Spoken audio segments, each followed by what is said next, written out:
अनिल जी, स्वागत है आपका TV9 भारतवर्ष के और TV9 नेटवर्क के इस मंच पर what India thinks today.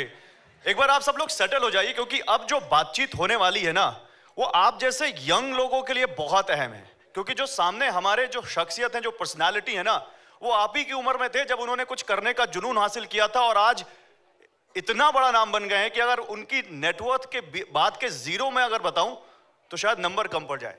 Anil ji, बहुत बहुत बहुत स्वागत है आपका। एक बार जोरदार तालियां हो जाए अनिल जी के लिए। Anil Agarwal, chairman Vedanta limited. मैं आज अनिल अग्रवाल, चेयरमैन वेदांता लिमिटेड, उनसे बात करूं उससे पहले अनिल जी, आप उस हर लड़के के, हर युवा के आइकन हैं जो एक छोटे से शहर से, यूपी बिहार के एक छोटे से शहर से निकलकर मुंबई, अमेरिका और लंदन जाकर दुनिया में छा जाना चाहता है, कुछ कर जाना चाहता है वो, क्योंकि आपने करके दिखाया है। तो मैं पहले उस 19-20 साल के अनिल से बात करना चाहता हूं कि आखिर क्या जुनून था, क्या सपना था, क्या सोचा था जो आप यहां से वहां पहुंच गए। फर्स्ट ऑफ ऑल TV9 का बहुत बहुत धन्यवाद, मेरे को अवसर दिया आने के लिए। मैं ऐसे अवसर पे यंग लोगों के साथ बात कर सकूं, उनको देखता हूं तो मेरे को लगता है कि मेरे को अपने दिन याद आ जाते हैं। और इतना बड़ा मंच तैयार किया, मैं कल से देख रहा हूं, आपने पूरे हिंदुस्तान में रौनक मचा दी है और कुछ अलग करके दिखाया है। बहुत बहुत बहुत बहुत धन्यवाद। मेरे हिसाब से हर एक हिंदुस्तानी में एक अलग डीएनए है, वो एक अलग ही हस्ती है। मैं पूरी दुनिया में रह के देख चुका हूँ कि जो रिस्क लेने की एक जो अल्हड़पन है, कुछ करके दिखा देंगे, कुछ कर देंगे, चाहे लड़का हो चाहे लड़की हो, उनमें है। ये मैंने देखा भी है और मेरे को खुद को विश्वास नहीं होता है कि मैं 14-15 साल की उम्र में ही पटना में था। गुड़िया टोली छोटी सी जगह थी, माँ को 500 रुपये मिलते थे, 4 बच्चे थे हम लोग। 10 साल तक उसमें माँ ने हमें बहुत प्यार दिया और हमें रखा। लेकिन सपने मेरे अखबार देखता था, हिंदी का, अंग्रेजी में ज़्यादा पढ़ता नहीं था, हिंदी का अखबार पढ़ता था, तो उसमें बड़े बड़े बिरलास का नाम निकलता था, टाटा का नाम निकलता था। तो मेरे को लगता था कि मैं क्यों नहीं बन सकता, मैं क्यों नहीं कर सकता। तो इस तरह का भाव रहता था, तो बहुत अच्छा लगता है। और ये ऐसा कुछ नहीं है कि कोई नहीं कर सकता, कोई भी कर सकता है, कोई भी कर सकता है। जुनून आ जाए। और एक हिंदुस्तान आज ऐसी जगह है, 140 करोड़ लोग कहाँ रहते हैं जहाँ पे कि आपके पास प्रजातंत्र राज है। और अभी 65% लोग जो बिलो मिडिल क्लास के हैं, वो मिडिल क्लास में जाने वाले हैं। हर आदमी को, हर परिवार को छत चाहिए, टीवी चाहिए, लैपटॉप चाहिए, स्कूटी चाहिए, सिलेंडर चाहिए, बच्चों को अच्छी पढ़ाई चाहिए। तो आप सोच सकते हैं कि जो डिमांड हिंदुस्तान में बढ़ने वाली है वो दुनिया में और कहीं बढ़ ही नहीं सकती है। तो जो अवसर आने वाले हैं हिंदुस्तान में हम लोगों के लिए, अपने यंग लोगों के लिए, दुनिया में कहीं और इतनी यंग पॉपुलेशन है भी नहीं है। और सबसे ज़्यादा लड़कियां जो आगे आ रही हैं, उसको देख के मेरे को बहुत खुशी होती है। हर हिंदुस्तानी लड़की में एक अभी आज के दिन एक आस हो गई है, एक सपना दिख रही है, वो बहुत अच्छा लगता है। Mr. Agarwal, क्या बात है sir. thank you for coming over for the TV9 What India Thinks Today Summit. You're welcome. You were among the foremost corporate leaders in India, and you've expanded outside of India as well. The whole world looks at entrepreneurship, from a prism of role models. They are celebrated as role models. Fortunately or unfortunately in India, corporate India is seen with a lot of, suspicion, and there is politicization of the corporate capital. Capital as a term is politicized. Does it dishearten you? And, how do we navigate from this and move into a zone where, actually wealth creators and wealth generators are truly celebrated? ये दुनिया ने भ्रम फैलाया है कि हिंदुस्तान आगे नहीं आवे। ये इन्वायरमेंटलिस्ट को भेज देते हैं, भ्रम पैदा कर देते हैं, स्कूलों में जो किताबें पढ़ाते हैं वो गलत किताबें पढ़ाते हैं।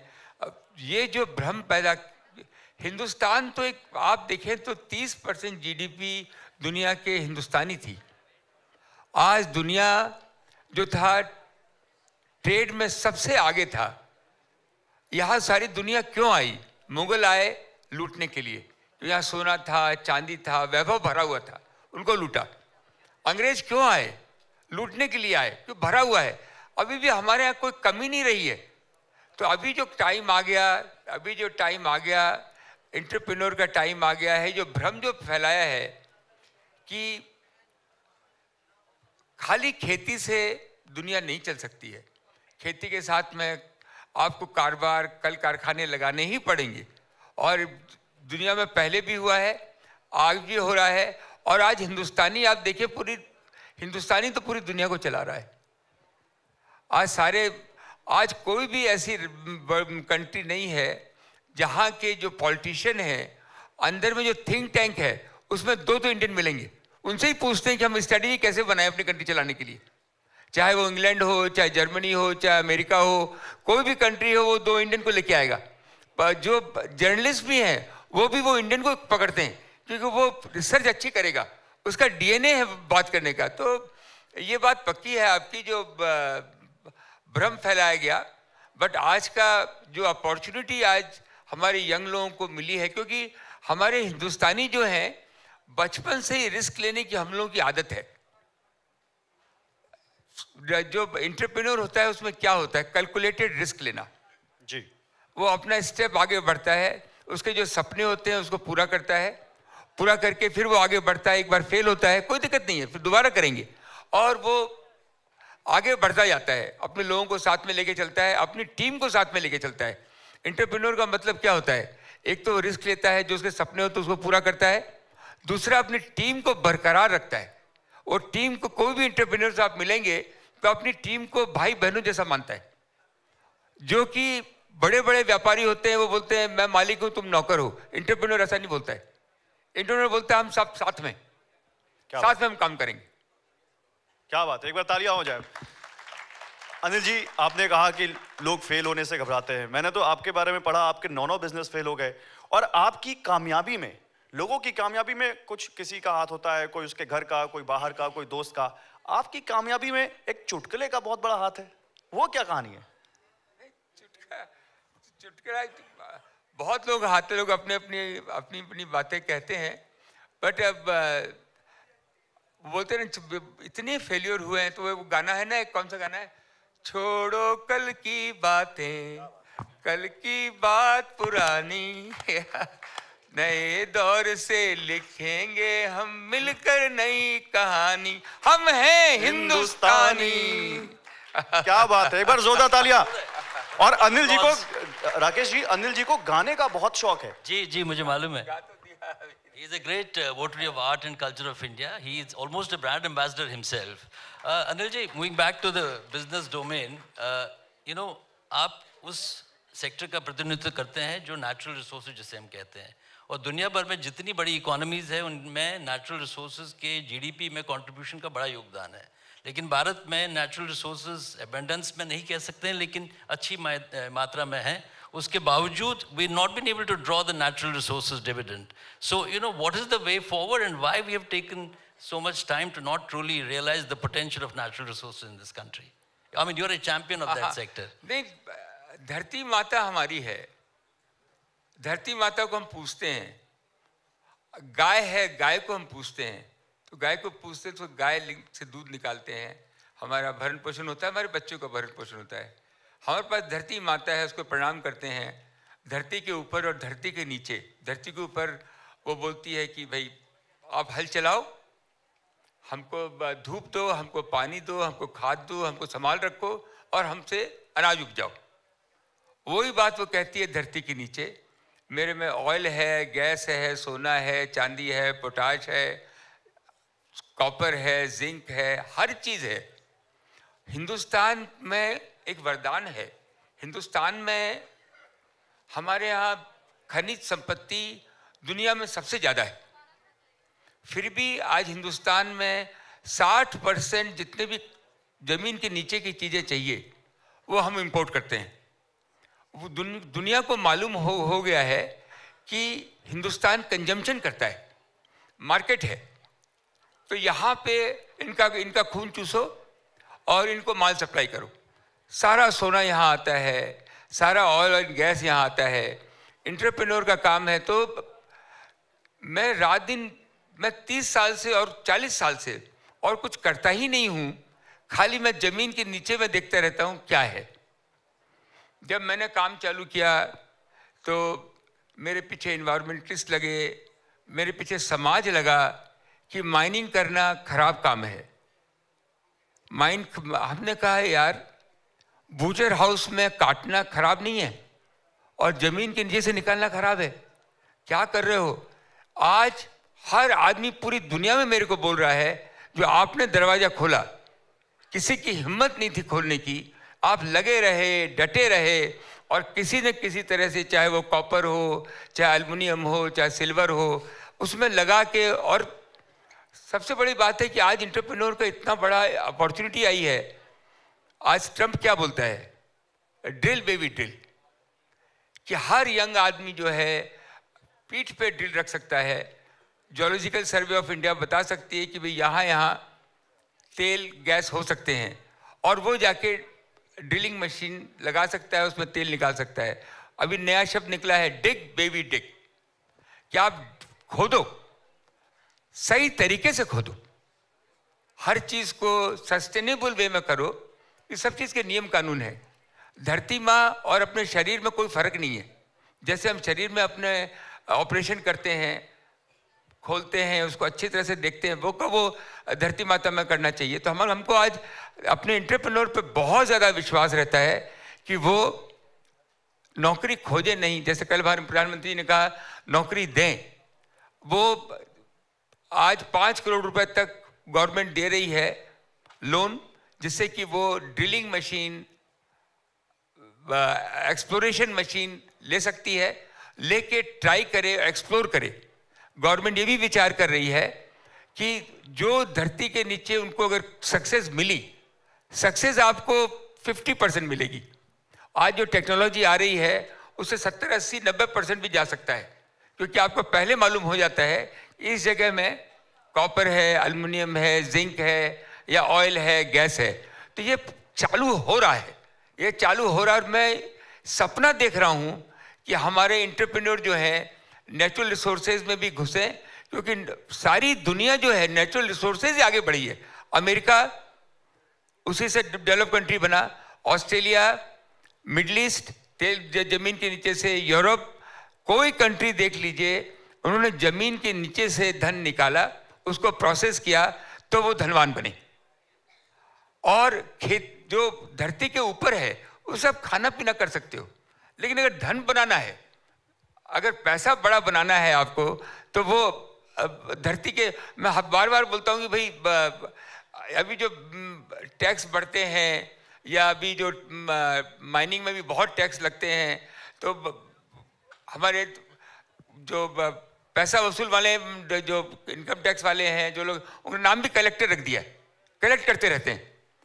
तो ये जो है, जहाँ का बोलते हैं ना, जहाँ का जो राजनीति है, जो नेता है, जो व्यापारी, वहाँ की प्रजा भिखारी। जहाँ का नेता व्यापारी, वहाँ का प्रजा भिखारी। तो ये जो चेंज होना है, उनका पैसा जो आना है, वो नेचुरल रिसोर्सेज ही आएगा उनके लिए। अनिल जी, नेता और कॉर्पोरेट का जो रिश्ता है बड़ा कंट्रोवर्शियल रहता है। मैंने जैसे स्टार्ट में भी कहा, इंडिया में कैपिटल पॉलिटिसाइज्ड है।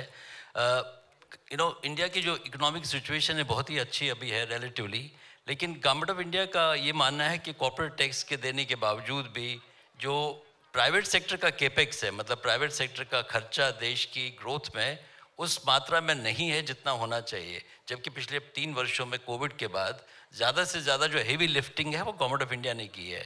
तो as the leader of the business community and representing your own such a large corporation, is there merit in this argument? And if there is no merit, what is holding industry back from really wearing the animal spirit and unleashing it for the larger India growth story? जो opportunity यहाँ के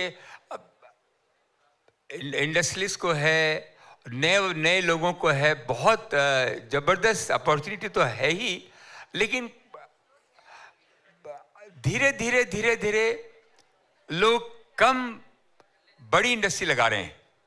बहुत ज़रूरत है कि इसमें सबसे बड़ा प्रॉब्लम जो आती है वो है कि गवर्नमेंट की कंपनियों से कंपटीशन हो जाता है, क्योंकि जो परमिशन वगैरह जो सब लेनी पड़ती है वो गवर्नमेंट से लेनी पड़ती है, गवर्नमेंट अफसरों से लेनी पड़ती है, और 50% बिजनेस आज भी गवर्नमेंट कंपनियों के पास में है।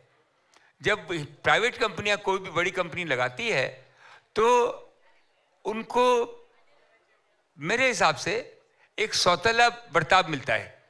जो उनके जो गवर्नमेंट की कंपनी है उनके दुख दर्द छुपाए जाते हैं, वो उनको गवर्नमेंट में एक्सेस भी रहती है, वो अपना काम करा लेती हैं, और जो प्राइवेट सेक्टर है वो एक्सपोज हो जाती हैं। उनका एक डर थोड़ा रहता है। वो एक मैं बोल सकता हूँ जो मेरा पर्सनल एक्सपीरियंस है। आने वाले दिनों में प्रधानमंत्री जी ने भी कहा है, दुनिया में है भी नहीं रशिया को छोड़कर जहाँ डेमोक्रेटिक कंट्री है वहाँ government is not doing business.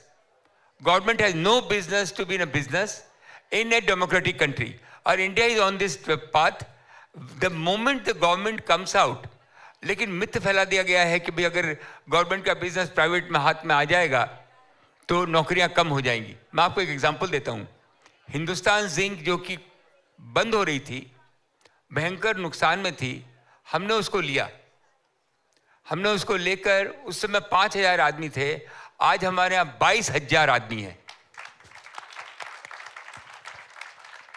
आप विश्वास नहीं करेंगे, लेकिन हिंदुस्तान में सबसे बड़ा कॉर्पोरेट टैक्स जो हम भरते हैं,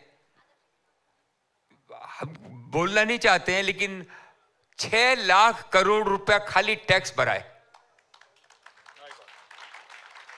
10 लाख लोगों को एम्प्लॉयमेंट दिया है। ये क्योंकि हम जो काम बनाते हैं, हमारी एक ही इच्छा रहती है कि हम एक इंडस्ट्री लगाएं, 100 और इंडस्ट्री लगें। हम एक ही ऐसा ही प्रोडक्ट बनाना चाहते हैं जिससे और लोग उसमें लगे। लेकिन ये बात जरूरी है, जितना आप रिकॉग्नाइज करेंगे एंटरप्रेन्योर को, जितना उनको सपोर्ट करेंगे, सबसे जरूरी है कि power of ignorance is very important to the entrepreneur. You know, you can't chase them that every fault has happened, every mistake has happened. They are young people, they are young girls. One thing for sure, that what girls can do in India, nobody can do. I can give you my daughter's example. My daughter was the activist, environmentalist हो गई, she studied all abroad, बोली, then she become animal lover, so she opened hospital. But मैंने उसको pursue करता चला गया मैं कि बेटा बिजनेस करना, एंटरप्रेन्योर बनना अच्छी चीज़ है, उससे और नौकरियां दे सकती हो, काम आगे बढ़ा सकती हो। जब वो मेरी बात सुनने लगी 3-4 साल से, मैं देख रहा हूँ कि क्या she is like a amazing. Once the girls has to be convince. लड़के लोग तो कोई बात बोल देंगे आप कन्विंस हो जाते हैं, इन लड़कियों को कन्विंस करने के लिए वो दे आर डिफरेंट। उनको एक बार आप कन्विंस कर देंगे तो दुनिया आसमान छू लेती है। क्या बात है सर, क्या बात है। और देखिए अनिल जी से बात करते जाएं तो घंटों बीत जाएंगे, समय का पता नहीं चलेगा, लेकिन समय की पाबंदी है। सर बहुत शुक्रिया, बहुत बहुत Thank you, आभार, आप Anil ji. हमारे साथ जुड़े। Thank you, thank you thank you very much to all of you, very nice.